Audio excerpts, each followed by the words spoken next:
വചനം തിരുവചനം മാനവരക്ഷാവചനം. ഹൃദയങ്ങളെ ഒരുങ്ങിയിടുക വചനത്തെ എതിരേൽക്കാൻ.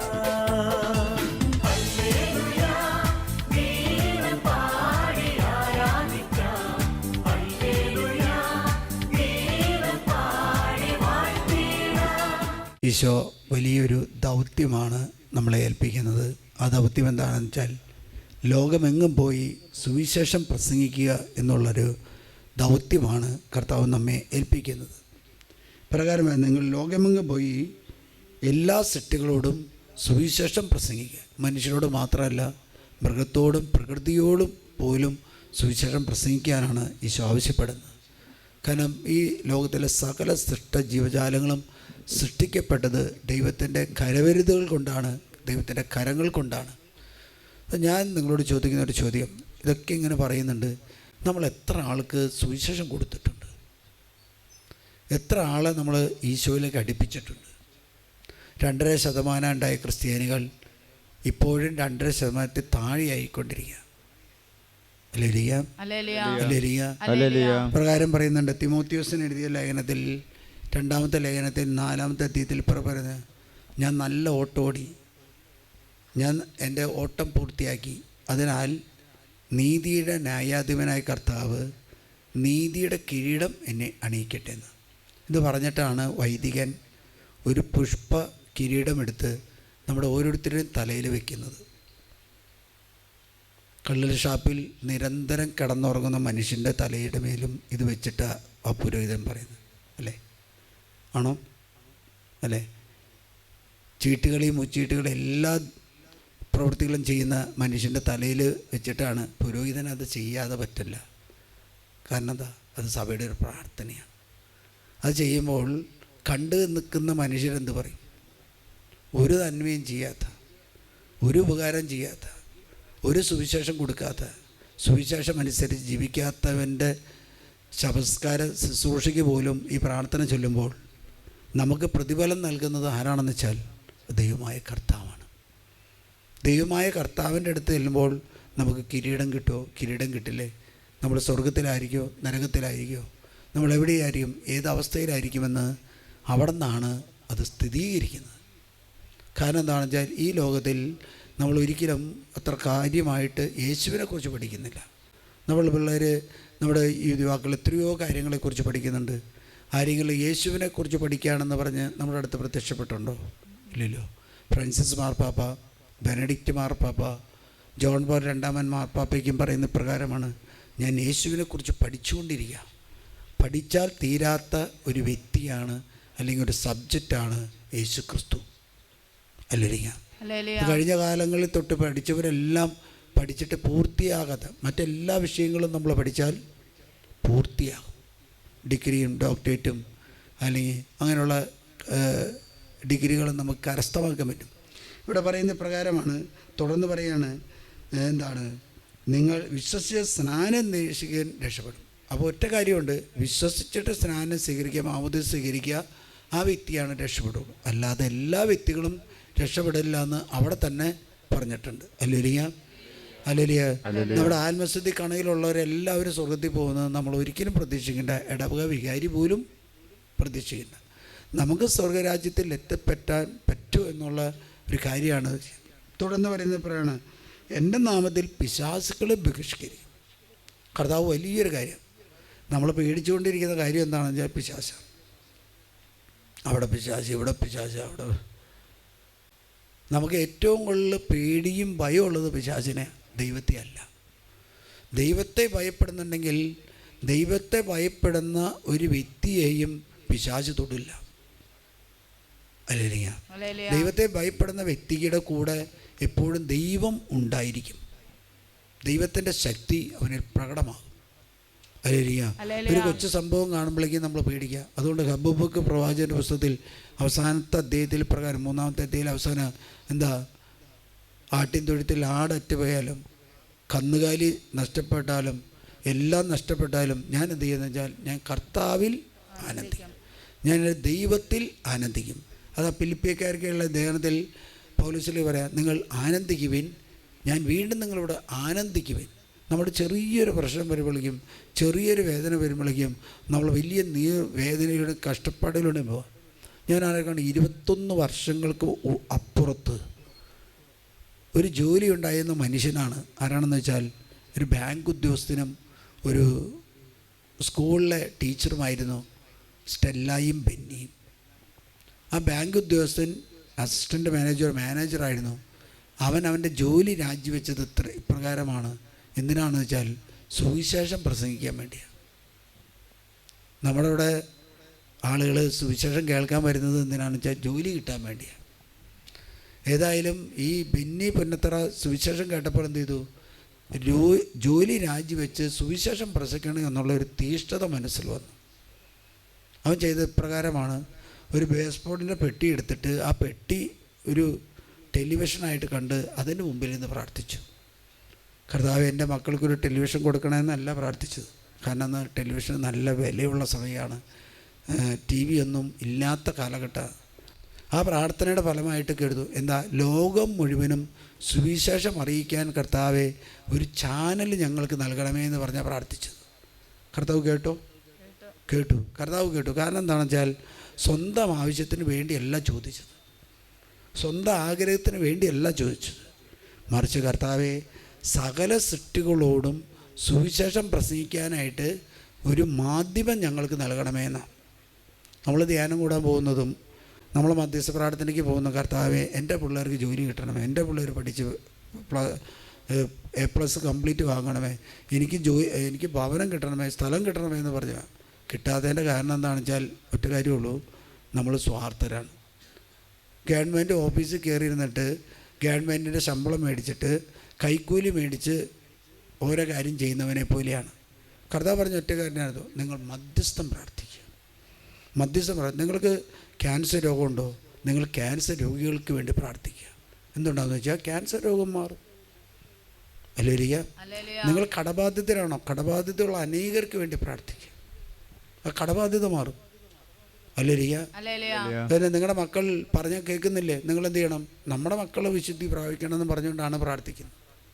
അല്ല, ലോകം മുഴുവനുള്ള മക്കളെ കർത്താവെ നീ മാനസാന്തരപ്പെടുത്തണമെന്ന് പറഞ്ഞ് പ്രാർത്ഥിക്കുക. അങ്ങനെ പ്രാർത്ഥിച്ച എല്ലാവരും ഒരു സുവിശേഷ പ്രഘോഷകരായിട്ട് മാറിയിട്ടുണ്ട്. ഹല്ലേലൂയ. ഒരു ഹല്ലേലൂയ. മേരി എഞ്ചൽ എന്ന് പറയുന്ന ഒരു സിസ്റ്റർ ഒരു സുവിശേഷ പ്രഘോഷണത്തിന് വേണ്ടി പ്രാർത്ഥിച്ചു. ഇന്ന് ലോകം മുഴുവനും പ്രഘോഷിക്കപ്പെടുന്ന ഒരു സുവിശേഷത്തിൻ്റെ ചാനൽ അവർക്ക് കർത്താവ് കൊടുത്തു. 21ാമത്തെ വർഷമാണ് ശാലോം തുടങ്ങിയിട്ട്. ശാലോം തുടങ്ങുന്നത് ഓരോ വ്യക്തിയുടെയും കയ്യിൽ നിന്ന് 100 രൂപ വാങ്ങിയാണ് തുടങ്ങിയത്. അതായത് ദൈവ പരിപാലനയിൽ ആശ്രയിച്ച് മുന്നോട്ട് പോകുന്നവനെ ദൈവം സമർത്ഥമായിട്ട് അനുഗ്രഹിക്കും. ലോകം മുഴുവനും വേണ്ടിയുള്ള മാനസാന്തരത്തിന് വേണ്ടി പ്രാർത്ഥിക്കുന്ന വ്യക്തിയെ കർത്താവ് സമൃദ്ധമായിട്ട് അനുഗ്രഹിക്കും. നമ്മുടെ സ്വാർത്ഥ ചിന്തയും നമ്മുടെ ഇടുങ്ങിയ മനസ്ഥിതിയും നമ്മൾ ഒതുങ്ങിയ ചിന്തകളെല്ലാം മാറ്റിവെച്ചിട്ട് വിശാലമായ ഒരു ചിന്തയോടുകൂടി നമ്മൾ പ്രാർത്ഥിക്കാൻ തുടങ്ങിയാൽ കർത്താവ് കേൾക്കും. ഹല്ലേലൂയ.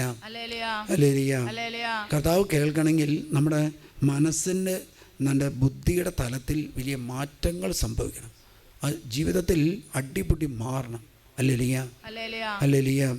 കാരണം അതിനു വേണ്ടി കർത്താവ് എന്താ മറ്റുള്ളവരെ സുവിശേഷം അറിയിക്കാനുള്ള ഒരു കൃപ എനിക്ക് ലഭിക്കണമെന്ന് നമ്മൾ സ്വർഗ്ഗത്തിൽ ചെല്ലുമ്പോൾ പത്രോസിലേക്ക് ചോദിക്കുകയാണ്, നിങ്ങളൊരു 5 ആളോട് സുവിശേഷം പറഞ്ഞവർ കയറിപ്പോക്കളാൻ പറഞ്ഞാൽ നമ്മളെവിടെയായിരിക്കും?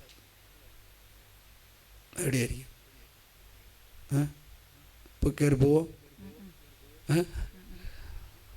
പത്രോസിൻ്റെ ചോദ്യങ്ങൾ എന്താണെന്നൊന്നും പറയാൻ പറ്റില്ല. പത്രോസിലേക്ക് ഞങ്ങളുടെ ഒരു അച്ഛനുണ്ട്, ഞങ്ങൾക്ക് വൈവിക്ക് ചെല്ലുമ്പോൾ അച്ഛൻ ചോദിക്കുന്ന ചോദ്യങ്ങളൊന്നും പറയാൻ പറ്റില്ല. നമ്മൾ ടെൻഷൻ അടിച്ച് കയറി ചെല്ലുമ്പോഴാണ് പറയുന്നത്, നീ ചവിട്ടി കയറി വന്ന് നടക്കൽ എത്രയുണ്ടെന്ന് വയ്ക്കുന്നത്. നമ്മൾ വലിയ കാര്യമായിട്ട് നോട്ടൊക്കെ പഠിച്ച് ചെല്ലുമ്പോഴാണ് ചോദിക്കുന്നത്, നിൻ്റെ അപ്പച്ചൻ്റെ പേരെന്താ? ടെൻഷൻ അടിച്ചിരിക്കും. കാരണം എന്താ ചോദിക്കുമ്പോൾ അത് കിട്ടില്ല. കാരണം എന്താ? ടെൻഷൻ പിടിച്ചാണ് നമ്മളവിടെ ഇരിക്കുക. 10-20 അച്ഛന്മാർ എന്നിട്ട് ചോദിച്ച ഒരു അച്ഛൻ്റെ ചോദ്യം ഇതാ.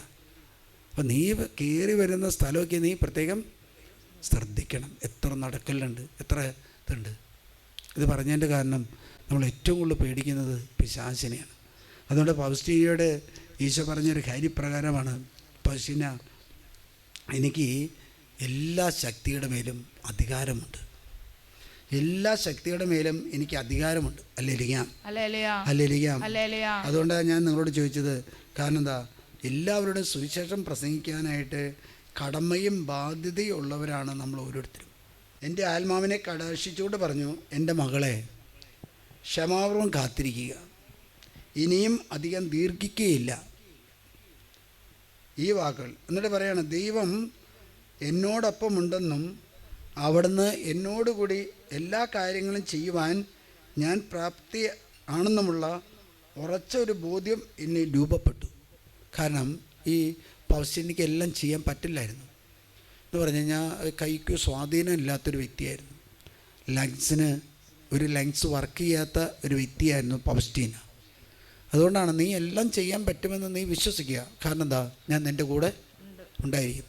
അപ്പോൾ പൗസ്റ്റീന കിച്ചണിലേക്കും ജോലി കൊടുക്കുമ്പോൾ എന്താ ചെയ്യുന്നതെന്ന് വെച്ചാൽ, ഈ കിച്ചണിലെ പാത്രത്തിൽ എന്തെങ്കിലും വലിയ പാത്രങ്ങൾ കമ്മ്യൂണിറ്റിയാണല്ലോ, അത് കഴുകാനൊക്കെ ആൾക്കാരെ വിളിക്കും, മറ്റുള്ള സഹോദരന്മാരെ വിളിക്കും.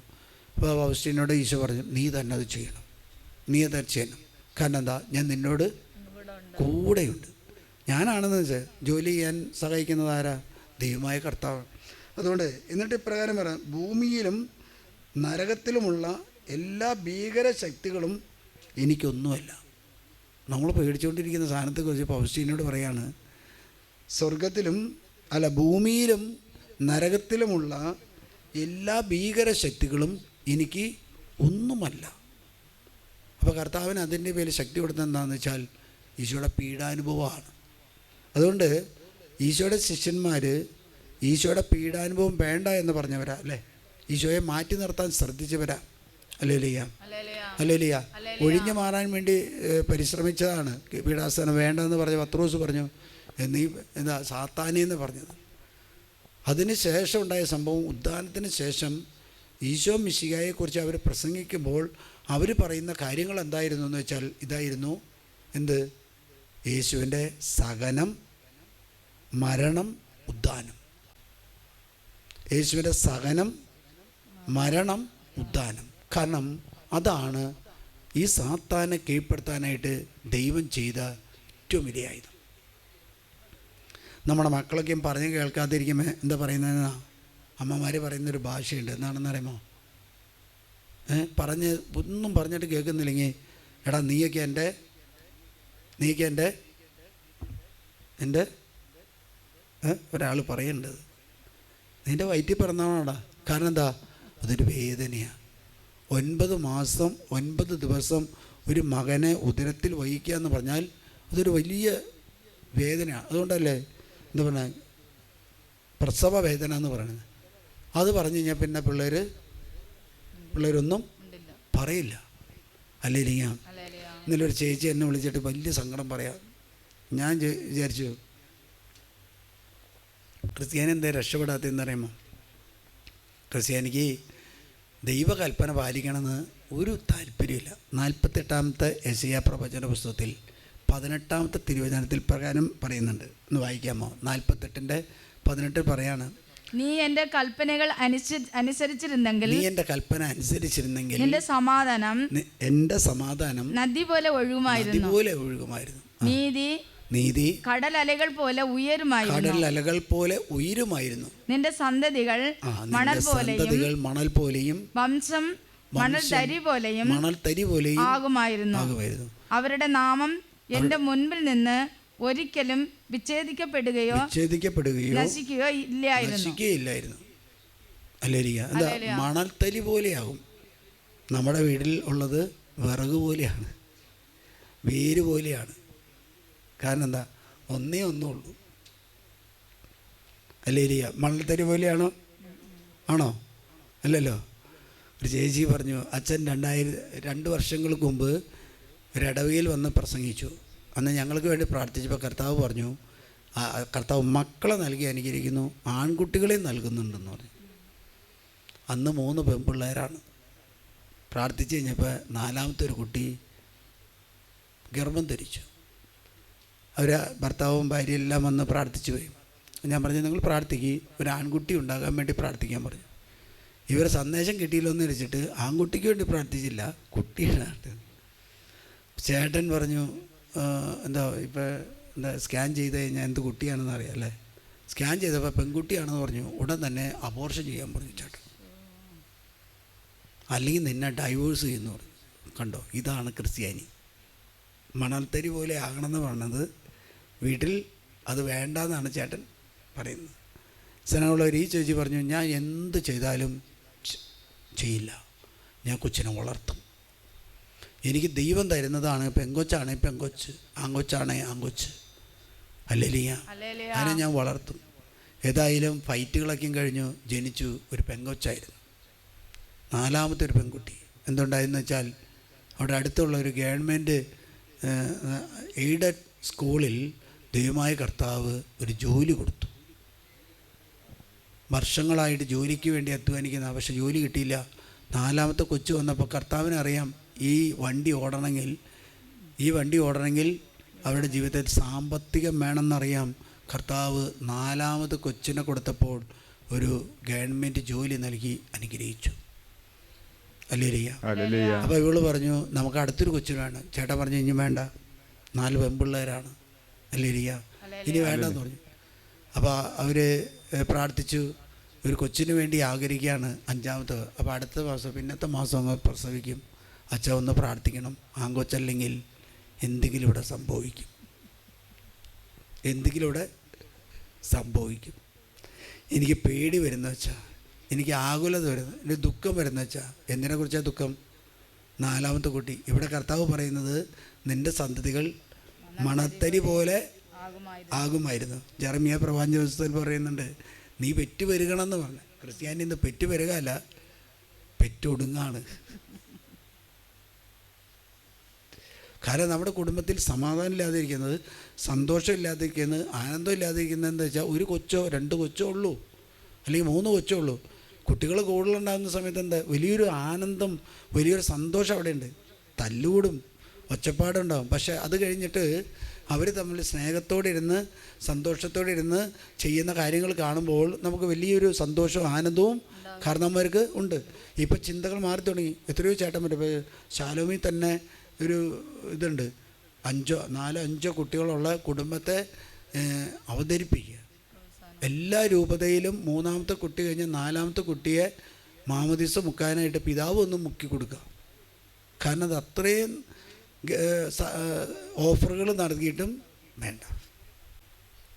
നമ്മളൊരു കല്യാണത്തിന് വേണ്ടി ഒരു പിതാവിനെ വിളിച്ചു നോക്കി, അത്ര എളുപ്പമല്ല. പക്ഷേ ഒരു 4ാമത്തെ കുട്ടി 5ാമത്തെ കുട്ടി ഉണ്ടെന്ന് പറഞ്ഞാൽ, 6ാമത്തെ കുട്ടി 7 കുട്ടി 8 കുട്ടി ഉണ്ടെന്ന് പറഞ്ഞാൽ പിതാവ് ഒന്ന് വെഞ്ചിരിക്കും. 10 പൈസ കൊടുക്കണ്ട, വണ്ടിക്കാശ് പോലും കൊടുക്കണ്ട. ഹല്ലേലൂയ. കാരണം എന്താ, ദൈവകൽപ്പന പാലിക്കാൻ വേണ്ടി സഭ നൽകുന്ന ഓഫറുകളൊന്നും ജനത്തിന് ആവശ്യമില്ല. ഇനി 5ാമത്തെ ഒരു കൊച്ചു പെങ്കൊച്ചാണെങ്കിൽ അപ്പം കർത്താവ് കൊടുക്കുന്നത് അതിനനുസരിച്ച് കൃപ കൊടുക്കും. കാരണം എന്താ, നമുക്ക് താങ്ങാൻ പറ്റാത്ത ചുമട് കർത്താവ് നമുക്ക് തരില്ല. നിങ്ങളുടെ വീട്ടിൽ മക്കൾ കൂടുമ്പോഴാണ് കർത്താവിന് അറിയാവുന്നത് സമ്പത്ത് ആവശ്യമാണ്. അപ്പം സമ്പത്ത് നൽകും. ഹല്ലേലൂയ. അതുകൊണ്ട് നമ്മൾ ശ്രദ്ധിക്കേണ്ട ഒരു കാര്യം ഇതാണ്, ഈ ലോകത്തിലും സ്വർഗലോകത്തിലും പാതാളത്തിലും അന്ധകാര ശക്തിയുടെ മേൽ കർത്താവിന് അധികാരമുണ്ട്. ആ അധികാരം നമുക്ക് മത്തായിയുടെ സുവിശേഷത്തിൽ 28-ാം അധ്യായത്തിലും 28-ാമത്തെ അവസാന ഭാഗത്ത് പറയുന്നുണ്ട്, യേശു അവരെ സമീപിച്ച് പറഞ്ഞു, എന്താ, സ്വർഗത്തിലും ഭൂമിയിലുമുള്ള എല്ലാ അധികാരവും എനിക്ക് നൽകപ്പെട്ടിരിക്കുന്നു. ആകയാൽ നിങ്ങൾ പോയി എല്ലാ ജനതകളെയും ശിഷ്യപ്പെടുത്തുവിൻ.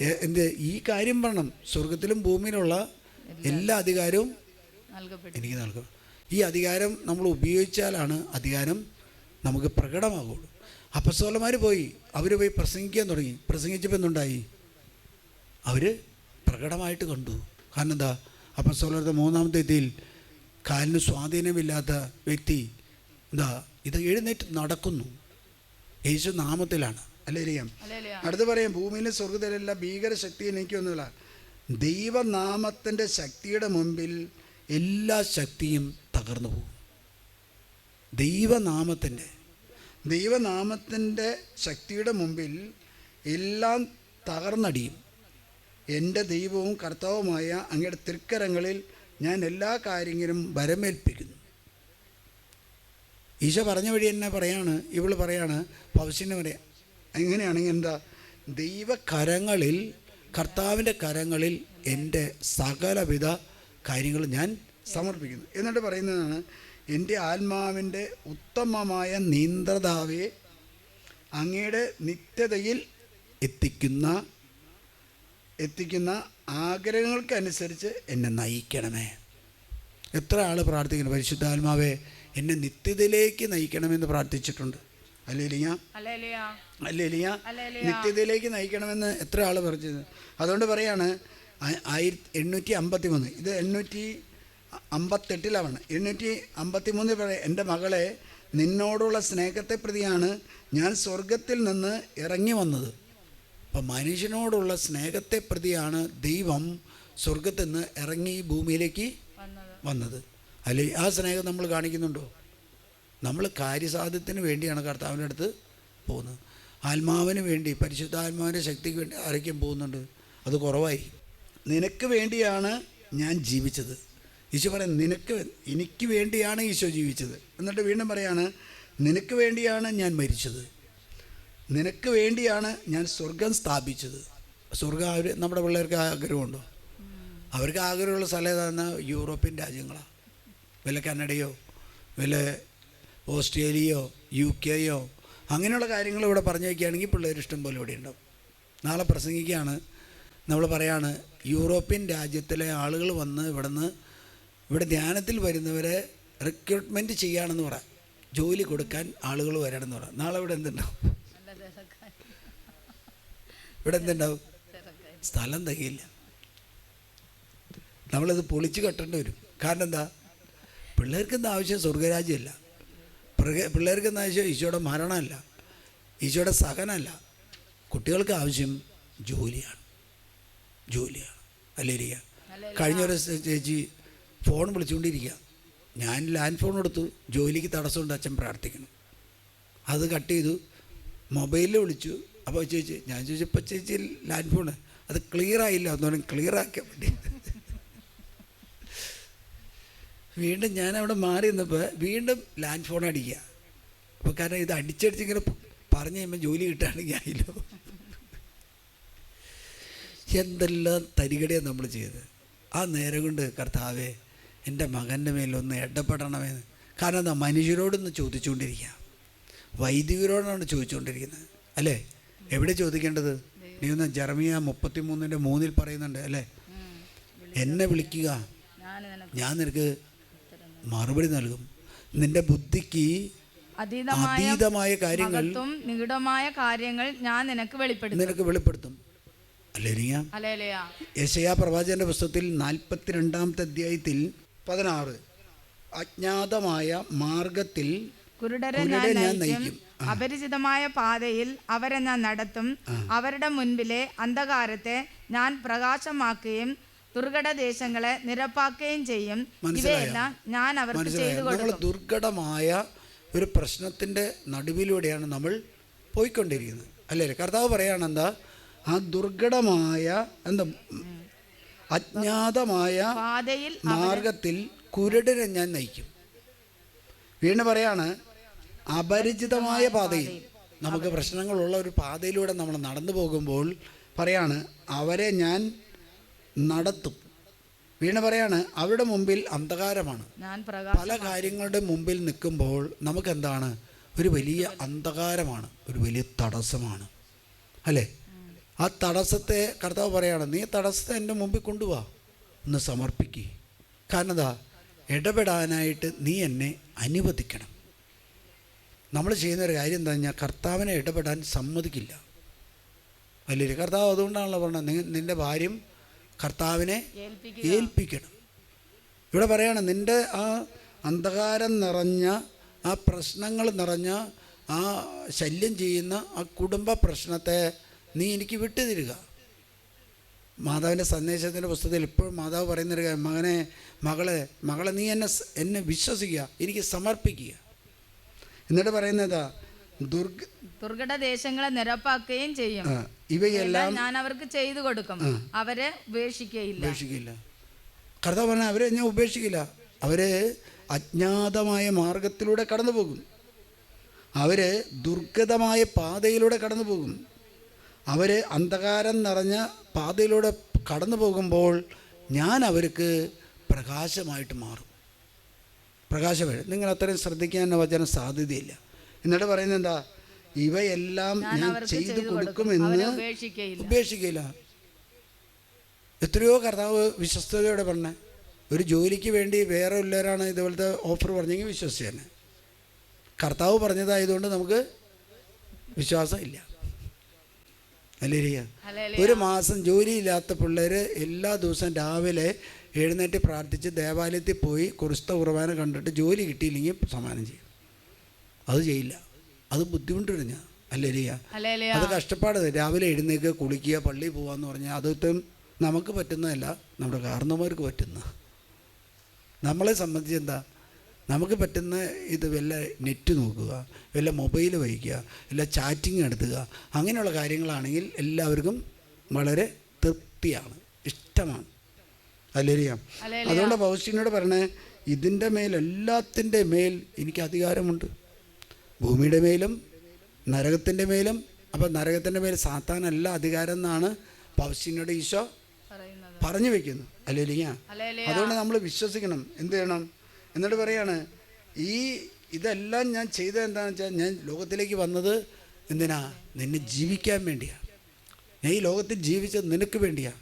ഈ ലോകത്തിൽ പാടുപീട് അണിച്ചത് നിനക്ക് വേണ്ടിയാണ്. ഈ ലോകത്തിൽ കുരിശുമരണമേറ്റത്, കുരിശിൽ മരിച്ചത് നിനക്ക് വേണ്ടിയാണ്. എന്നിട്ട് പറയാണ്, ഉദ്ധാനം ചെയ്തു എന്നല്ല പറഞ്ഞത്, ഞാൻ സ്വർഗം സ്ഥാപിച്ചു. സ്വർഗം സ്ഥാപിച്ചത് എന്താ? ഉദ്ധാന തിരുനാളോടുകൂടി ഈ ഭൂമിയിൽ ദൈവരാജ്യം സ്ഥാപിച്ചു കഴിഞ്ഞു.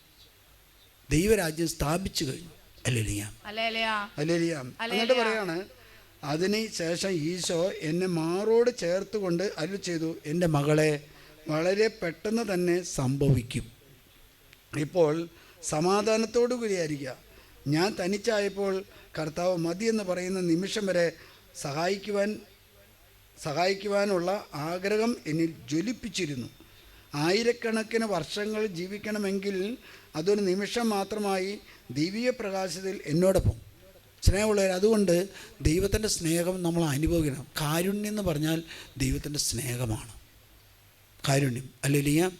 ആ കാരുണ്യം. അതുകൊണ്ടാണല്ലോ കർത്താവിൻ്റെ കാരുണ്യത്തെക്കുറിച്ചാണ് പുലർച്ചയ്ക്ക് എഴുന്നേറ്റ് നമ്മൾ ധ്യാനിക്കേണ്ടത്. അല്ലേ? പുലർച്ചയ്ക്ക് എഴുന്നേറ്റ് കർത്താവിൻ്റെ കാരുണ്യം അല്ലെങ്കിൽ കരുണ കിട്ടണമെങ്കിൽ നമ്മളത്. എന്നിട്ട് ഈശോ അവളോട് പറയാണ്, എന്നെ സ്നേഹമുള്ള പ്രത്യേക ആത്മശോധനയ്ക്കായി പഴുത് തന്നെ, അതായത് കാരുണ്യവാന കർത്താവിനോട് എന്നെ തന്നെ ഐക്യപ്പെടുത്തുക. എന്നിട്ട് ഈശോ പറയാണ്, അരൂപിയിൽ ഈ ലോകത്തെ മുഴുവൻ ആശ്ലേഷിക്കണം. പരിശുദ്ധാത്മാവ് അരൂപി ഈ ലോകം മുഴുവനെ നിറയാൻ വേണ്ടി നീ പ്രാർത്ഥിക്കണം. നമ്മൾ ധ്യാനം കൂടാൻ പോകുന്ന, കർത്താവേ എൻ്റെ മകൻ്റെ വിസ അനുവദിച്ച് കിട്ടണമേ, എൻ്റെ മകൻ്റെ പാസ്പോർട്ട് തടസ്സപ്പെട്ടിട്ട് കിട്ടണമേ കർത്താവേ, എൻ്റെ മകൻ പരീക്ഷ എഴുതിക്കൊണ്ടിരിക്കുകയാണ് കർത്താവേ, എല്ലാ A+ ആയിരിക്കണമേ, എൻ്റെ മകൻ B.Tech അഡ്മിഷൻ കിട്ടണമേ കർത്താവേ. അല്ലേ? നമ്മൾ ഇവിടെ എന്താ പറയുന്നത്? ലോകം മുഴുവനും പരിശുദ്ധാത്മാവിൽ നിറയാൻ വേണ്ടി പരിശുദ്ധാത്മാവ് ആശ്ലേഷിക്കാൻ വേണ്ടി നീ എന്ത് ചെയ്യണം? പ്രാർത്ഥിക്കണം. വീണ്ടും പറയാം, പ്രത്യേകിച്ച് ഇന്ന് യുദ്ധം നടക്കുന്ന ഒരു രാജ്യത്തെ കൂടെ റഷ്യക്കും സ്പെയിനും വേണ്ടി നീ പ്രാർത്ഥിക്കണം. റഷ്യയുടെയും സ്പെയിൻ്റെയും മാനസാന്തരത്തിന് വേണ്ടി നീ പ്രാർത്ഥിക്കണം. ലോകം മുഴുവനും പരിശുദ്ധാത്മാവ് നിറയാൻ വേണ്ടി നീ പ്രാർത്ഥിക്കണം. നിൻ്റെ കുടുംബാംഗങ്ങളും നിറയാൻ വേണ്ടിയല്ല, ലോകം മുഴുവനും നിറയാൻ വേണ്ടിയാണ് പ്രാർത്ഥിക്കേണ്ടത്. ഹല്ലേലൂയ. ഞാൻ ജപമാല ചേരുന്നത് വ്യക്തിപരമായ ആവശ്യങ്ങൾക്ക് വേണ്ടിയല്ല, ലോകം മുഴുവനും വേണ്ടിയാണ്. ലോകം മുഴുവനും വേണ്ടി പ്രാർത്ഥിക്കുന്ന വ്യക്തിയെ ഒരിക്കലും കർത്താവ് ഉപേക്ഷിക്കില്ല. കാരണം അത് മറ്റൊന്നതെല്ലാം സ്വാർത്ഥതയാണ്. ഒരു കൃഷിഭവനിലെ പഞ്ചായത്തിലെ ഒരു ഓഫീസറെ പിടിച്ചു കഴിഞ്ഞാൽ പുള്ളി എന്താണെന്ന് വെച്ചാൽ കൈക്കൂലി എന്ത് കിട്ടിയാലും മേടിക്കും. എന്ത് കിട്ടിയാലും. മഞ്ഞൾ കൊണ്ടുവന്നാൽ മഞ്ഞൾ, മുട്ട പുഴുങ്ങിയത് കൊണ്ടാൽ മുട്ട പുഴുങ്ങിയത്, എന്ത് നല്ല മനുഷ്യനാന്ന് നോക്കി. ഗവൺമെൻറ്റിൻ്റെ കാശ് മേടിച്ചിട്ട് ഓഫീസിൽ വരുന്ന എല്ലാവരോടും കൈക്കൂലി മേടിച്ചിട്ട് അവൻ്റെ കയ്യിൽ എന്താണോ ഉള്ളത് അത് മേടിച്ചിട്ട് കാര്യം ചെയ്തു കൊടുക്കും. നല്ല മനുഷ്യനല്ലേ? പിടിച്ചു കഴിഞ്ഞപ്പോഴാണ് ലക്ഷങ്ങൾ രൂപ വീട്ടിലിരിക്കുക, ലക്ഷങ്ങൾ. ഇപ്പം എവിടെയാണ്? നല്ല സ്ഥലം, ജയിലിലാണ്. അവൻ്റെ ആഗ്രഹം എന്താ? വന്നവർക്കെല്ലാം ഉപകാരം ചെയ്യാന്നുള്ള. ഉപകാരം എന്താ? ദ്രോഹിച്ചുകൊണ്ടാണ്. മനുഷ്യന് ദ്രോഹിച്ചുകൊണ്ടാണ്. അതാണ് സ്വാർത്ഥത എന്ന് പറഞ്ഞത് ലോകം. അതുകൊണ്ട് പൗസ്ത്യനോട് പറഞ്ഞ് നീ രോഗിയാണ്. വീട് വലിയ സമ്പത്തൊന്നുള്ളതല്ല, വളരെ കഷ്ടപ്പാടില്ല. അവിടുത്തെ മൂത്ത സഹോദരി ഇവള് അമ്മയും കൂടി വേല ചെയ്ത്, കൂലി വേല ചെയ്ത് മറ്റുള്ളവരുടെ വീട്ടിൽ കിച്ചണിൽ പോയി ജോലി ചെയ്താണ് ഇവരുടെ വീട്ടിൽ 6-7 മക്കളെ വളർത്തിയത്. അങ്ങനെ ഇരിക്കുമ്പോഴാണ് അവൾക്കൊരാഗ്രഹം, എനിക്കൊരു സന്യാസിയായിട്ട് തീരണമെന്ന്. സന്യാസിയായിട്ട്. രോഗിയാണ്. എന്താ? വലിവിൻ്റെ രോഗം, ഒരു ലങ്സ് പ്രവർത്തിക്കുന്നില്ല. അവൾ അതിന് ശേഷം അമ്മയോട് പറഞ്ഞപ്പോൾ അമ്മയ്ക്ക് അക്സെപ്റ്റ് ചെയ്യാൻ പറ്റില്ല. കാരണം എന്താ? കുടുംബത്തിൻ്റെ ഭാരം തന്നെ സ്വീകരിക്കാം. പക്ഷെ അവൾ സന്യാസിയായിട്ട് മാറി, അല്ലേ? എന്നിട്ട് പറയുന്നത് ഇപ്രകാരമാണ് അവളോട്, നീ ലോകം മുഴുവനും പരിശുദ്ധാത്മാവ് ആശ്ലേഷിക്കാൻ വേണ്ടി നീ പ്രാർത്ഥിക്കാം. 2 കാര്യങ്ങൾ പ്രത്യേകിച്ച്: റഷ്യയുടെയും സ്പെയിൻ്റെയും മാനസാന്തരം. ഇന്ന് റഷ്യ എന്ത് ചെയ്തുകൊണ്ടിരിക്കുക? യുദ്ധം ചെയ്തുകൊണ്ടിരിക്കുക. ഹല്ലേലൂയ. വീണ്ടും അവളോട് പറയാണ്, കൃത്യസമയത്ത് നീ മൗനം പാലിക്കണം. നമ്മുടെ ആൾക്കാരെല്ലാം നല്ല വാചാലന്മാരാണ്. വർത്തമാനം പറയാൻ ആളുകളെ കിട്ടണം, അല്ലെങ്കിൽ ഇഷ്ടക്കുറവായിരിക്കും. മനുഷ്യൻ്റെ ഏറ്റവും വലിയ ഈ കാലഘട്ട ദുശീലമെന്ന് പറയുന്നത് എപ്പോഴും സംസാരിച്ചു കൊണ്ടിരിക്കണം. കുറേ നേരം നിശബ്ദത പാലിക്കണം. കാരണം എന്താണെന്ന് വെച്ചാൽ നിശബ്ദതയിലാണ് കർത്താവ് സംസാരിക്കുന്നത്. ഹല്ലേലൂയ. നിശബ്ദതയിൽ മാത്രമേ കർത്താവിന് സംസാരിക്കാൻ പറ്റുമോ. രണ്ടാമത്തെ കാര്യം പറയാം, ഓരോ സഹോദരിമാരിലും ഈശോയുടെ തിരുമുഖം ദർശിച്ചുകൊണ്ട് അവരെ സ്നേഹിക്കുക. ഓരോ വ്യക്തിയെയും സ്നേഹിക്കുക. ഓരോ വ്യക്തിയെയും, കുറവുള്ളവനെയും കഴിവില്ലാത്തവനെയും രോഗികളെയും സ്നേഹിക്കുക. അതുകൊണ്ട് പറയാണ്, അയൽക്കാരനുള്ള സ്നേഹം എപ്പോഴും ഈ കാഴ്ചപ്പാടേ ആയിരിക്കണം. ഇന്ന് നമുക്ക് ആരെയും സ്നേഹിക്കാൻ പറ്റാത്തൊരു കാലഘട്ടത്തിലാണ് നമ്മൾ. കാരണം എന്താ? ലോകം മുഴുവൻ പരിശുദ്ധാത്മാവെന്ന് പറയാൻ വേണ്ടി ആരെങ്കിലും പ്രാർത്ഥിച്ചിട്ടുണ്ടോ? ഇല്ലല്ലോ. നമ്മുടെ കുടുംബാംഗങ്ങൾ രക്ഷപ്പെടണം. എൻ്റെ അപ്പൻ, എൻ്റെ അമ്മ, എൻ്റെ മക്കൾ, എൻ്റെ ചേട്ടൻ, എൻ്റെ ചേച്ചി രക്ഷപ്പെടണമെന്ന അല്ലേ ഞാൻ. അതുകൊണ്ട് മൂന്നാമത് പറയുന്ന ഇപ്രകാരമാണ്, ജീവിതത്തിൽ ഓരോ നിമിഷത്തിലും ദൈവ തിരുമനസ്സിനോട് വിശ്വസ്തതയായിരിക്കുക. ദൈവ തിരുമനസ് നഷ്ടങ്ങളായിരിക്കും, കോട്ടങ്ങളായിരിക്കാം, അല്ലേ ചെയ്യാം. അടുത്ത പറയാണ്, ആത്മീയ പിതാവിൻ്റെ അടുക്കൽ ജീവിതത്തിലെ എല്ലാ കാര്യങ്ങളും സത്യസന്ധമായി തുറന്നു വയ്ക്കുക. അതിലിപ്പോൾ പറയാണ്, നിഗൂഢ തലങ്ങൾ പോലും അദ്ദേഹത്തിൻ്റെ മുമ്പിൽ തുറന്നു കാട്ടണം. നിഗൂഢമായിട്ട് നമ്മുടെ ജീവിതത്തിലുള്ള രഹസ്യാത്മകത പോലും ഒരു സ്പിരിച്വൽ ഫാദറിനെ നമ്മൾ തിരഞ്ഞെടുക്കണം. അത് സ്പിരിച്വൽ ഫാദറിൻ്റെ മുമ്പിൽ തുറന്നു വെക്കണം. എന്തിനാ? ആത്മീയ വളർച്ചയ്ക്ക് വേണ്ടിയാണ്. ഹല്ലേലൂയ. കാരണം എന്താ? സംസാരിക്കാൻ പോയാൽ നമ്മൾ തുറന്നു വയ്ക്കാത്തൊരു മേഖല ഏതാണെന്ന് പറഞ്ഞാൽ നിഗൂഢ കാര്യങ്ങളാണ്. തുറന്നു വെക്കേണ്ടത്. മറ്റൊരു സ്ഥലത്ത് പറയുന്നുണ്ട്, നീ പോയിട്ട് നിൻ്റെ ബലഹീനത എല്ലാം തുറന്നു പറയണം, നിൻ്റെ പ്രലോഭനങ്ങൾ തുറന്നു പറയണം. ഹല്ലേലൂയ. അതുകൊണ്ട് പറയാണ്, ദൈവത്തിൻ്റെ വക്താവായ അദ്ദേഹം മനുഷ്യനായതുകൊണ്ട് ദൈവിക പ്രകാശം ലഭിക്കുവാനായി അദ്ദേഹത്തിന് വേണ്ടി ദിവസവും പ്രാർത്ഥിക്കും. അപ്പോൾ സ്പിരിച്വൽ ഫാദറിനെ തിരഞ്ഞെടുക്കുക മാത്രമല്ല, എല്ലാ ദിവസവും ആ വ്യക്തിക്ക് വേണ്ടി പ്രാർത്ഥിക്കണം. എന്ത്? മനുഷ്യനായതുകൊണ്ട് ദൈവികത നിറഞ്ഞ് സന്ദേശങ്ങൾ നൽകാൻ വേണ്ടി പ്രാർത്ഥിക്കണം. ഹല്ലേലൂയ. പൗസ്ത്യനെ വ്യക്തിപരമായിട്ട് അറിയുന്ന ഒരു പിതാവായിരുന്നു ജോൺ പോൾ രണ്ടാമൻ മാർപ്പാപ്പ. ആ വ്യക്തിപരമായിട്ട് അറിയുന്നതും കാര്യങ്ങൾ രഹസ്യങ്ങൾ വെളിപ്പെടുത്തി കൊടുത്തതുകൊണ്ടാണ് പിതാവ് മാർപ്പാപ്പയായിരിക്കുമ്പോൾ കരുണയുടെ ജപമാല പ്രഖ്യാപിക്കുവാനും പൗസ്ത്യനെ വിശുദ്ധിയായിട്ട് പ്രഖ്യാപിക്കാൻ ഇടന്നു. ഹല്ലേലൂയ. അടുത്ത് പറയാണ്, ദൈവം എന്നെ തിരിച്ചു വിളിച്ചാൽ എൻ്റെ സ്ഥിതി എങ്ങനെയായിരിക്കണം ചിന്തിക്കണം. എപ്പോഴും ചിന്തിക്കേണ്ട ഒരു കാര്യമാണ്. ഈ സീനാ മലയിൽ സന്യാസിമാരുണ്ടായിരുന്നു. അതിലൊരു ഉഴപ്പൻ സന്യാസി ഉണ്ടായിരുന്നു. ഉഴപ്പൻ സന്യാസി, ഹല്ലേലൂയ. അങ്ങനെയുള്ളവരുണ്ട്, ഹല്ലേലൂയ. അപ്പോൾ ഈ സന്യാസിക്ക് ഇങ്ങനെ ഭക്ഷണത്തോടുള്ള ആർത്തി, ഇങ്ങനെയുള്ള കാര്യങ്ങളുണ്ടായിരുന്നു. അതുകൊണ്ട് ഒരു ദിവസം കർത്താവ് അവനെ ഒരു ദർശനം കൊടുത്തു. എന്ന് പറഞ്ഞാൽ ദർശനം കൊടുത്തിട്ട് അവൻ ചെയ്യുന്ന പ്രവൃത്തികളെല്ലാം കാണിച്ചു കൊടുത്തു. അത് പറഞ്ഞു, എനിക്കൊന്നാണ് പ്രഭാഷകൻ്റെ പുസ്തകത്തിലുള്ള കാര്യം, നീ ഓരോന്നും ചെയ്യുമ്പോൾ നിൻ്റെ അന്ത്യത്തെക്കുറിച്ച് നീ ഓർക്കണം. നീ ഓരോന്നും ചെയ്യുമ്പോൾ നിൻ്റെ അന്ത്യത്തെക്കുറിച്ച് ഓർക്കണം. നമ്മളെല്ലാവരും നമ്മുടെ അന്ത്യത്തെക്കുറിച്ച് ഓർക്കുകയാണെങ്കിൽ, കർത്താവേ ഞാനിപ്പോൾ മരിക്കുകയാണെങ്കിൽ എന്തായിരിക്കും? മരിക്കുകയാണെങ്കിൽ വിശ്വാസത്തോടു കൂടി വിശുദ്ധിയോടുകൂടി മരിക്കണം. കുമ്പസാരിച്ച് കടന്നു വരുന്ന ആൾ മരിക്കുകയാണെങ്കിൽ, ഞങ്ങളുടെ ഒരു പ്രൊഫസർ ഉണ്ടായിരുന്നു, നിങ്ങൾ കേട്ടിട്ടുണ്ടോ, ജോസഫ് തൊണ്ടിപ്പറമ്പിൽ അച്ഛൻ ഹോളി ലാൻഡ് കാണാൻ പോയി. 70-72 വയസ്സിലങ്ങോട്ട് ഹോളി ലാൻഡ് കാണാൻ പോയി. രാത്രി അച്ഛൻ എഴുന്നേറ്റപ്പോൾ നെഞ്ചുവേദന വരാം, ഹൃദയവേദന വരാണ്. അച്ഛൻ എഴുന്നേറ്റപ്പോൾ അച്ഛന് മനസ്സിലായി ഞാൻ മരിക്കാൻ പോകണമെന്ന് പറഞ്ഞു. അച്ഛൻ എന്തെന്ന് വെച്ചാൽ തൊട്ടടുത്ത മുറിയിൽ അച്ഛൻ കിടപ്പുണ്ടായി. മുട്ടി വിളിച്ചു രാത്രി പുലർച്ചയ്ക്ക്. അച്ഛനോട് പറഞ്ഞു ഇന്ന് കുമ്പസാരിക്കണം. കുമ്പസാരിച്ച് കഴിഞ്ഞപ്പോൾ അവിടുത്തെ ഹോട്ടലിലെ ആളുകളെല്ലാം കൂടി അച്ഛനെ ഹോസ്പിറ്റലിലേക്ക് കൊണ്ടുപോകുന്ന വഴി അച്ഛൻ മരിച്ചു. അച്ഛനപ്പോൾ എവിടെയായിരിക്കും? സ്വർഗത്തിലാണ്. മറ്റൊരച്ഛനെ ബുദ്ധിമുട്ടാണ്. കാരണം രാത്രി വിളിച്ചെഴുന്നേപ്പിച്ചു എനിക്കൊന്ന് കുമ്പസാരിക്കണം അച്ഛാ, കുമ്പസാരിക്കണം. കാരണം കുമ്പസാരിച്ച് കഴിയുമ്പോൾ എന്താണ്? പാപങ്ങൾ തുറന്നു പറയുക മാത്രമല്ല, വരപ്രസാദത്തിൽ മരിക്കുന്നൊരു വ്യക്തി സ്വർഗത്തിലായിരിക്കും. അതുകൊണ്ട് പൗസ്തീനോട് പറയാണ്, നിൻ്റെ ജീവിത അവസ്ഥയെക്കുറിച്ച് നീ എപ്പോഴും ചിന്തിക്കണം. നീ ഇപ്പോൾ സ്വർഗത്തിലേക്ക് വിളിക്കപ്പെടുകയാണെങ്കിൽ എന്ത് ചെയ്യണം?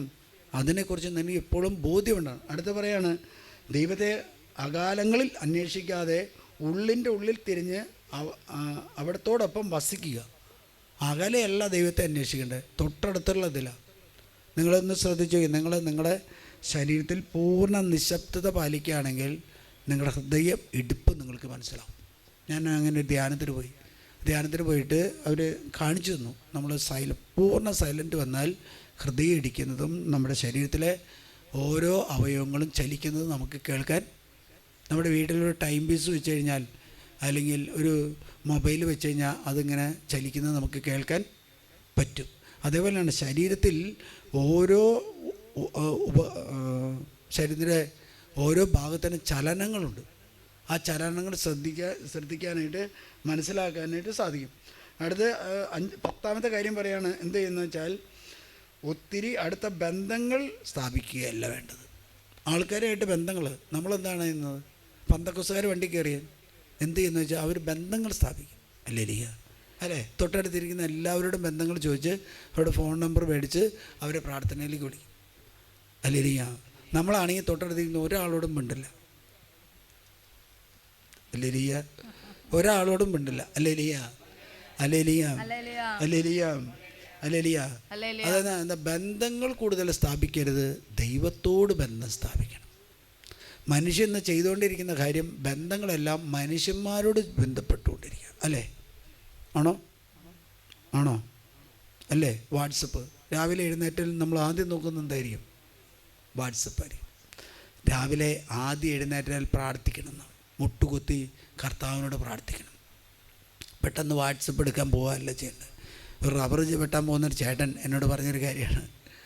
ആ ചേട്ടൻ രാവിലെ 3 മണിക്ക് എഴുന്നേറ്റ് പ്രാർത്ഥിച്ചിട്ട് എന്ത് ചെയ്താൽ ആ ചേട്ടൻ തോട്ടത്തിലേക്ക് ഇറങ്ങുമ്പോൾ വചനങ്ങൾ വെച്ചിട്ട് തോട്ടത്തിലൂടെ നടക്കും. അല്ലെങ്കിൽ എന്താ ലുത്തിനിയ ഇങ്ങനെ പാടി. അപ്പോൾ തൊട്ടടുത്ത തോട്ടക്കാർ പറയും പ്രദർശനം ഇറങ്ങി. രാവിലെ 3 മണിക്ക് ഈ ചാട്ടത്തിൻ്റെ തോട്ടത്തിൽ പ്രദർശനം ഇറങ്ങിയെന്ന് തൊട്ടടുത്തുള്ള തോട്ടക്കാരെല്ലാം പറയും. കാരണം എന്താ? ഇവിടെ നിന്ന് ഈ സകല വിശുദ്ധന്മാരുടെ ലുത്തീനിയ, പരിശുദ്ധ അമ്മയോടുള്ള ലുത്തീനിയ, അങ്ങനെയുള്ള ലുത്തീനികളെ ചൊല്ലുന്നത്, അല്ലെങ്കിൽ വചനങ്ങളെ ചൊല്ലുന്നത്. അല്ലേ? ആ സഹോദരൻ പറഞ്ഞത് ഈ മരങ്ങളെല്ലാം ഈ വചനം കേൾക്കണം. അതാ ഈശോ പറഞ്ഞ സകല സൃഷ്ടികളോടും നിങ്ങൾ സുവിശേഷം പ്രസംഗിക്കണം. സകല സൃഷ്ടികളും. എന്നിട്ട് പറയാണ്, നീ എന്ത് ചെയ്യണം? നിൻ്റെ ശിക്ഷകൾ പ്രാർത്ഥനയാകണം. സ്വന്തം പരിത്യാഗം തുടങ്ങിയ കാര്യങ്ങൾ, ചിന്ത, വാക്ക്, പ്രവൃത്തി നീ നിയന്ത്രിക്കണം. ചിന്ത, പ്രവൃത്തി, വാക്കുകൾ നീ നിയന്ത്രിക്കണം. കാരണം എന്താ? വാക്കിൻ്റെ അടിയിൽ, നാവിൻ്റെ അടിയിൽ വിഷമുണ്ട്. ഈ യാക്കോബസിലേക്ക് പറയുന്നൊരു കാര്യമുണ്ട്. ഒരു മനുഷ്യനെ നിയന്ത്രിക്കാൻ ഒരു കാര്യം ചെയ്താൽ മതി. എന്താണ് ചെയ്യുന്നതെന്ന് വെച്ചാൽ നാവിനെയും കണ്ണിനെയും നിർമ്മിച്ചാൽ ശരീരത്തെ നിയന്ത്രിക്കാം. നിൻ്റെ നാവിനെയും നിൻ്റെ കണ്ണിനെയും നീ നിയന്ത്രിച്ചാൽ നിൻ്റെ ശരീരത്തെ നീ നിയന്ത്രിക്കാം. എന്നിട്ട് യാക്കോബസിലേക്ക് പറയുന്നത് പ്രകാരമാണ്, ഒരു പായ്ക്കപ്പൽ ഒരു ചെറിയ വള്ളി കൊണ്ടാണ് നിയന്ത്രിക്കുന്നത്. ഒരു പായ്ക്കപ്പൽ നിയന്ത്രിക്കുന്നത് ചെറിയൊരു വള്ളി കൊണ്ടാണെങ്കിൽ നിൻ്റെ കണ്ണിനെയും നിൻ്റെ നാവിനെയും നീ നിയന്ത്രിച്ചാൽ നിൻ്റെ ശരീരത്തെ നീ നിയന്ത്രിക്കാൻ സാധിക്കും. അല്ലേലിയാം, അല്ലേലിയാം, അല്ലേലിയാം. അടുത്ത് പറയണ 11-ാമത്തെ എല്ലാം ഞാൻ വായിക്കുന്നില്ല, വലിയൊരു നീണ്ട നിരയിൽ പറഞ്ഞു. എന്നിട്ട് പറയാണ്, സ്വാർത്ഥ സ്നേഹത്തിൻ്റെ സ്ഥാനം ഏറ്റവും അവസാനമായിരിക്കണം. സ്വാർത്ഥ സ്നേഹത്തിൻ്റെ സ്ഥാനം ഏറ്റവും ഇവിടെ എന്താ? മനുഷ്യർക്ക് ഏറ്റവും അടുത്തായിരിക്കുന്നത് സ്വാർത്ഥ സ്നേഹം. അവൻ എന്നെ സ്നേഹിച്ചില്ല, ഭർത്താവ് എന്നെ സ്നേഹിച്ചില്ല, പിള്ളേരെന്നെ സ്നേഹിച്ചില്ല, അയൽക്കാരെന്നെ സ്നേഹിച്ചില്ല. എന്തോരം പരാതി അല്ലേ? ഇടവേല അച്ഛൻ എന്നെ സ്നേഹിച്ചില്ല, ഇടവേല സിസ്റ്റർ എന്നെ സ്നേഹിച്ചില്ല. ഇവരാരും സ്നേഹിച്ചില്ലെങ്കിൽ ഉറപ്പായിട്ട് ഒരാൾ സ്നേഹിക്കേണ്ട ആരാന്ന് പറയുമ്പോൾ യേശു. ഇവരെല്ലാവരും സ്നേഹിക്കുന്നുണ്ടെങ്കിൽ ആര് സ്നേഹിക്കുന്നില്ല എന്ന് മനസ്സിലായോ? കാരണം എന്താ? ഇവരോടുള്ള സ്നേഹമൊക്കെയും കൊടുത്തു വരുമ്പോഴേക്കും ദൈവത്തോടുള്ള സ്നേഹം ഇല്ല. ആദ്യം കൊടുക്കേണ്ട സ്നേഹം ദൈവത്തോടാണ്. അതുകൊണ്ടാണ് യോഹന്നാൻ ശ്ലീഹ അവൻ്റെ വശസ്സോട് ചേർന്ന് കിടന്നപ്പോൾ ആ ഹൃദയത്തിൻ്റെ രഹസ്യങ്ങളെല്ലാം അവന് വെളിപ്പെടുത്തി കൊടുത്തു. അതുകൊണ്ടാണ് ആ എണ്ണ ചൂടാക്കി അത് എണ്ണയിലേക്ക് എടുക്കുമ്പോഴും അവൻ ഭയപ്പെട്ടില്ല. കാരണം എന്താ? ഹൃദയത്തിലെ രഹസ്യങ്ങൾ ദൈവം അവന് വെളിപ്പെടുത്തി കൊടുത്തു. അല്ലേലിയാ, ഹൃദയത്തിൻ്റെ രഹസ്യങ്ങൾ പെടുത്തി. അതുകൊണ്ടാണ് ആ ശ്ലീഹൻ അവസാന നിമിഷം വരെ ഈശോടൊത്ത് ഉണ്ടായിരുന്നു. മാത്രമല്ല അവനെയാണ് പരിശുദ്ധ അമ്മയെ ഏൽപ്പിച്ചത്. കാരണം എന്താ? ഈശോയ്ക്ക് അറിയാം പരിശുദ്ധ അമ്മയെ അവൻ 10-15 വർഷക്കാലം പരിശുദ്ധ അമ്മയെ നോക്കിയതും കാത്തു സൂക്ഷിച്ചതും ആ മകനാണ്. അല്ലേലിയാ, അല്ലേലിയാ. അതുകൊണ്ട് ഹൃദയത്തിൻ്റെ രഹസ്യങ്ങൾ അറിയുന്നൊരു വ്യക്തിക്ക്, ദൈവത്തിൻ്റെ ഹൃദയത്തിൻ്റെ രഹസ്യങ്ങൾ അറിയുന്നൊരു വ്യക്തിക്ക് ഒരിക്കലും ലോകത്തെ സ്നേഹിക്കാനോ ലോകത്തിൻ്റെ സ്നേഹം ആഗ്രഹിക്കാനോ സാധിക്കില്ല. എല്ലാ സെറ്റുകളോടും നീ സുവിശേഷം പ്രസംഗിക്കണം. എല്ലാ സെറ്റുകളോടും. സ്നേഹമുള്ളവരെ, ഒരിക്കലും ദൈവപ്രമാണം ലംഘിക്കപ്പെടരുത്. നിസ്സാര ഒരു കാര്യം പോലും. കാരണം ദൈവ കൽപ്പന ലംഘിക്കുന്ന, ദൈവപ്രമാണം ലംഘിക്കുന്ന ഒരു വ്യക്തി ദൈവത്തെ ഉപേക്ഷിക്കുകയാണ് ചെയ്യുന്നത്, ദൈവത്തെ തിരസ്കരിക്കുക. അതുകൊണ്ട് ഞാൻ യെശയ്യാ പ്രവാചകൻ്റെ പുസ്തകത്തിൽ 48:16 നമ്മൾ വായിച്ചത്, കർത്താവുമായിട്ടുള്ള ഉടമ്പടി സ്ഥാപിക്കുന്നതിലൂടെ അവൻ്റെ കുടുംബത്തിൽ സമാധാനം നദി പോലെ ഒഴുകും. അടുത്തത് പറയാണ്, എന്താ വചനം പറയാം? അവൻ്റെ കുടുംബത്തിൽ മണത്തരി പോലെ മക്കളുണ്ടാവും, അവനെ ഞാൻ സമൃദ്ധമായി അനുഗ്രഹിക്കും. അല്ലേലിയാ. കണ്ണുകളടച്ച് കരങ്ങളൊന്ന് ഉയർത്തി, കർത്താവേ അങ്ങയുടെ സമൃദ്ധി കൊണ്ട് ഞങ്ങളെ നിറയ്ക്കണമേ. ഈ ലോകം മുഴുവനും പരിശുദ്ധാത്മാവ് നിറയുവാൻ, ഈ ലോകം മുഴുവൻ പരിശുദ്ധാത്മാവിനാൽ ആശ്ലേഷിക്കപ്പെടുവാൻ വേണ്ടി പ്രാർത്ഥിക്കാനുള്ള ഒരു കൃപ എനിക്ക് നൽകണമേ. ദൈവമേ സ്തുതിക്കുന്നു. മനസ്സ് തുറന്ന് സ്തുതിക്കട്ടെ, ഹൃദയം തുറന്ന് ആരാധിക്കട്ടെ. ദൈവമേ നീ പരിശുദ്ധൻ. കർത്താവേ അങ്ങ് പരിശുദ്ധൻ.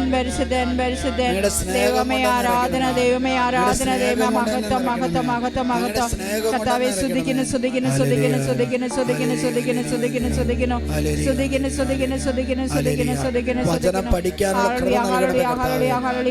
വചനാഭിഷേകം തരണമേ കർത്താവേ. വചനം കൊണ്ട് ഞങ്ങളെ നിറയ്ക്കണമേ.